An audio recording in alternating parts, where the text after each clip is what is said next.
back. I'm Katie Webster, and with me is Dan Laren. Hello again. And we're here with another case of the week.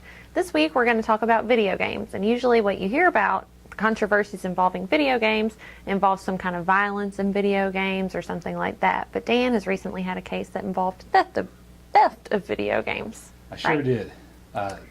This is a case that involved a local retailer that sold a lot of items, including video games. And as anyone who knows me, and all 5 people of you who watch this every week, know that I am no stranger to video games. Mm-hmm. Well, this case came to us in February of 2012. The loss prevention people from this retailer contacted the Major Violators Unit of the Lexington Police Department to report that they had interviewed a man named Eric Edwards, who was an employee of the establishment, admitted to them that he had been stealing video games. So our officers went out, interviewed Edwards, who was 32 years of age at the time. Edwards had 12 video games that he stole that day from the employer, and then 19 in his car that had been boxed up and were addressed to ship out to customers across the country. And they Mirandized him, interviewed him, and he admitted to stealing games since December of 2010.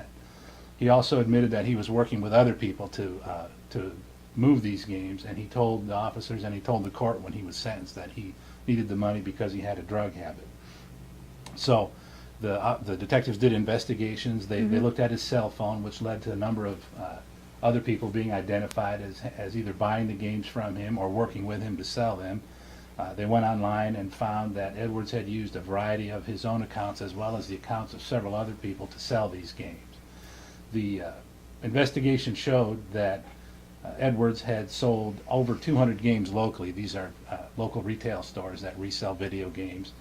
That he'd sold over 4,000 of these games online. He had several of his accounts, and he involved Kyle Capshaw, another former employee of the establishment, who was 26 years of age at the time, and then several other people who were in the group who were not particularly involved in this other than to sell a few of these games.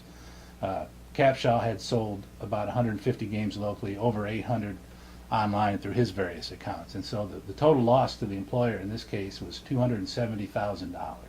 What kind of crimes were these guys facing? Well, we charged the whole group with criminal syndicate.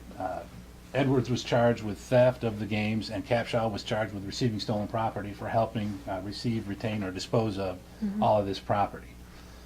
And those were the charges that we were looking at. The case went through trial. Oddly enough, although these gentlemen had stolen $250,000 worth of merchandise from their employer and were living at home, they were represented by public defenders.